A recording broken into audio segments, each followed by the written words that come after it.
What's up, YouTube? John Knauff's personal chef here today. Excited to share with you one of my favorite recipes. That's right, it's the recipe for office beef. Let's get started. Office beef is an incredibly diverse dish. You can use just about anything as long as you're guaranteed to get diarrhea from it. Today, I'm going to be using what's left over in my cooler, which is bell peppers, potatoes, and onions. First, grab something sharp within your office and start chopping up the potatoes. You'll see here I'm using a very kick-ass pocket knife to first slice the potatoes into relatively thin slices and then taking scissors to cut them into cubes. Ideally, you have one of those paper guillotines and can have a little French Revolution with your vegetables. Might not have heard me. You might not have heard me before, but we are French. Unfortunately, the office wouldn't let me take it home, so I'm using a clipboard lined with some parchment paper. Once you're finished chopping the potatoes, set them aside in a drawer that you've lined with saran wrap. This way, when you're ready to transfer them to the pot, it's easy to move them in. You'll get a closer look later on at just how I lined the drawer, but know that it's very large and can store a lot of beef. Next, we'll move on to the vegetables. You'll notice here that I really struggle to split the onion in half, and this is where a paper guillotine would really come in handy. Part of the charm of making office beef, in my opinion, is that you always have to get creative with how you cut up your vegetables and do basic tasks.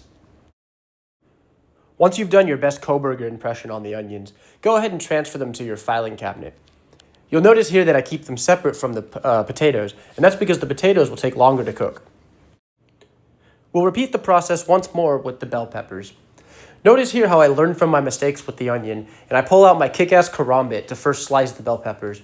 Once we have slices, we can then use the scissors to maneuver them into smaller pieces. Now that the bell peppers look good and mostly moldy-free, go ahead and transfer them to the drawer with the onions. Let's get ready to cook the potatoes.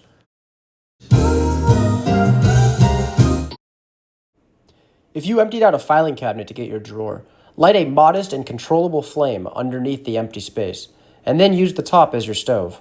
Here, I use a more traditional approach. The potatoes will take a while.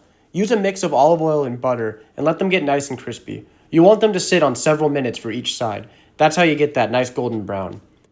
Add the vegetables for just a couple minutes, get the onions translucent, then transfer them to a tin foil lined drawer.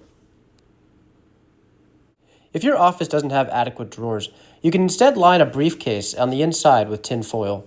This is the modern man's Tupperware. Add 1 pound of beef to your pan. It should be sizzling. You want it nice and hot. Find something in your office that you can use to chop up the ground beef as it cooks. Here, you'll notice that I use a clipboard, but a MacBook would work just as well. The beef should be brown and greasy before you add the vegetables back in. If you have any doubts about the diarrheal potency of your dish, go ahead and add some extra olive oil and butter here. If you don't have this concern, go ahead and start spooning vegetables from the drawer back into your pan. There's no need to drain the grease here unless you're some sort of otter. The grease will make the potatoes extra kick-ass. Unfortunately, I couldn't find any good condiments in the break room, but then I remembered I had 27 packets of Diablo in my cup holders. So I went to the car and grabbed those instead. Many philosophers debate the merits of Diablo over fire, but as long as it makes your asshole bleed. This one's for my mom. She would not be proud of what's transpired here today.